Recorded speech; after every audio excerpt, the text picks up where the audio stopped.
In this video, I'll show you to make this farmhouse coffee table made completely out of 2x materials, and that bottom shelf is just a couple of 1x12s glued together. And as always, I'll have the build plans available. The link is going to be in the video description. So let's get started. For the cut list, we're going to need 4 2x8s at 48 inches. That'll be for the tabletop. We'll need 4 2x4s at 16 inches. That'll be for the table legs. 4 2x4s at 21 inches. Those are going to be the side supports. 4 2x2s at 39 inches. Those are going to be the long supports. 4 2x2s at 28 inches. Those will be for the X braces. And we'll need 2 1x12s at 39 inches. And this will be for the bottom shelf. And to give this a little bit of a cleaner look, we're going to take off the rounded edges with the table saw on all the 2x pieces. Except the tabletop, because we'll run that through the planer and the joiner later. But just for the legs and the supports, we're just going to take those rounded edges off, about a 1/16 of an inch. Do that to both sides. And if you've been watching my channel for a while now, you'll know that I like to make my own 2x2s instead of buying the jinkety ones at the store. You can do that with the table saw, just setting your saw at 1.5 inches after you cut off the rounded edges, and just ripping them down the middle. After we get all those pieces trimmed up, the next thing we're going to do is take it to the Craig 720 Pro pocket hole jig and add pocket holes to all the support pieces. So these are going to be the 21-inch 2x4s. I'm going to put pocket holes, 2 pocket holes on each end of those, and the 39-inch 2x2s, 1 pocket hole on each end of those. So the 4 21-inch 2x4s and the 4 39-inch 2x2s. Then we can start putting together the frame. These pieces on the side are the 16-inch legs, and this is one of the 21-inch support pieces. I measured 2 1/4 inches up from the bottom of those legs, and added some Tite-Bond 2 to that 21-inch piece, and connected it with the pocket hole screws. And I'm using this clamp to help hold everything in place. That next piece is flush with the top of the legs, and it'll just give us one of our sides. And I always try to wipe the glue off the best that I can. Then we're going to repeat the process to make the other side. So 2 1/4 inches up on the bottom of those legs. We'll hold it in place with that clamp and add our pocket hole screws. And just like before, that next piece is going to be flush with the top. So we'll add our glue and the pocket hole screws, hold together with the clamp. And we'll have both of our sides done, or ends if you prefer that. Now we can add the 39-inch 2x2s. These are going to be in line with the support, the 2x4 support pieces. Just 1 pocket hole a piece. I'll put 1 in each corner. I'm kind of just holding these in place, but if you have a long clamp, that'll come in handy too. Especially if you're using the glue, because it'll move around on you a little bit. But then once we have the 4 on one side, then we can connect it to the other side in the same manner. It's going to be in line with those 2x4 supports. You can see I'm using a little bit of a longer clamp here to help hold everything in place. I'm just using the 2 1/2-inch pocket hole screws, and then just trying to line everything up the best that I can. And as long as your pieces are fairly straight, you should have a nice even table with no wobble. And then once this is done, we'll do our X braces. These are the 28-inch 2x2s. I'm just holding them in place where I want them with a clamp in each corner there, and I'm going to mark the line with the pencil after I add the other clamp. Clamps are woodworker's best friend. Once I get it in place, right on the corners there, I'm going to mark the line with the pencil. I'm going to cut it with the miter saw, and we'll come back and fit it in place.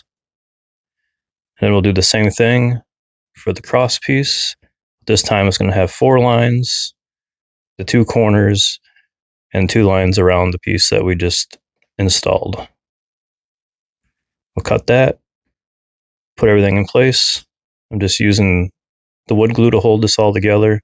It's non-structural support, so once that glue holds, it should be fine.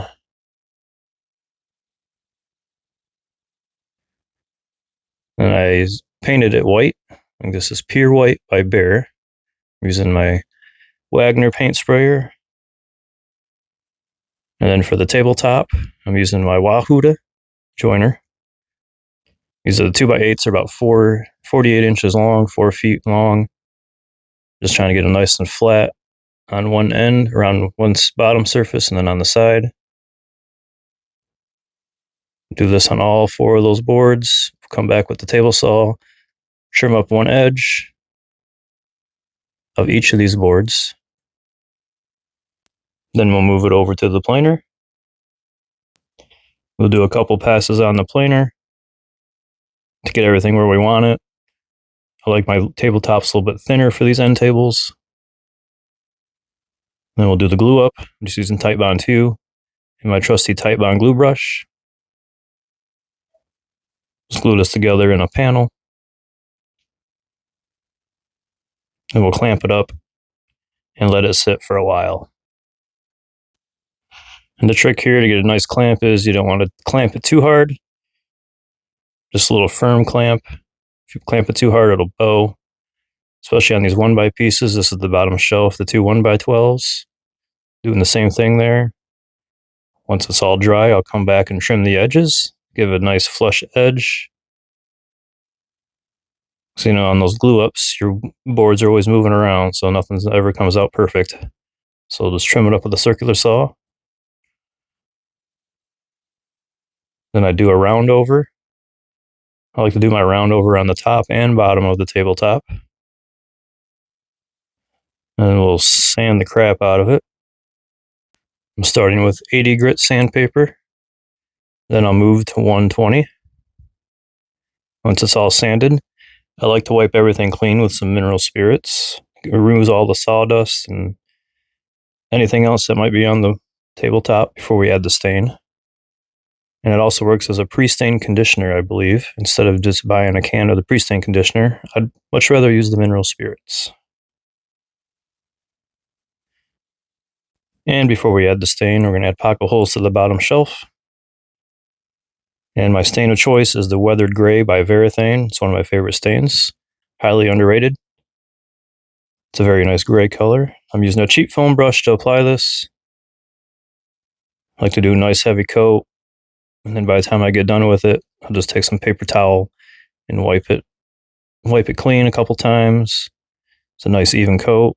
And we'll do the same thing with that bottom shelf there. Paint on the stain and then wipe it clean. We'll give the stain some time to dry. And I'm using polyacrylic, which is just a water-based clear coat. I'm also using the foam brush for that. Just spreading it on nice and evenly. I'll do 1 coat, maybe 2 coats sometimes, and then I'll sand it with some 400 grit sandpaper. Or 320 is usually pretty good too. Then I'll add more coats as I go. This is the gloss, so it's going to get glossier with each coat you put on. And here I'm sanding it very lightly with that 400 grit sandpaper and wiping away all the dust, and then adding another coat of the polyacrylic with the same foam brush. I did this about 5 or 6 times for about 5 or 6 coats on this tabletop, which gives it a nice clean shine. I'm a fan of the gloss. And then next we'll attach that bottom shelf. We'll fit it into the bottom of the table and we'll just screw it in with the pocket hole screws. These are just 1.25" pocket hole screws. Just get everything in there nice and flush. You want that bottom shelf to be flush with those support pieces on the inside of the table. Which this can be the trickiest part of the build, is fitting this piece in there sometimes. But just take your time. You'll get it in there.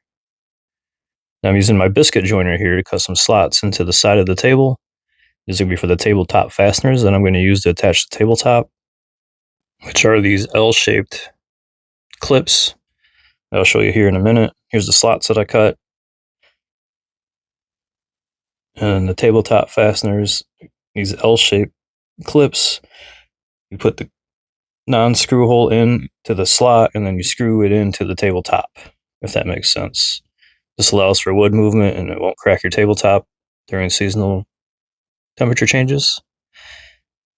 And here I'm just installing those clips, lining my table up nice and centered.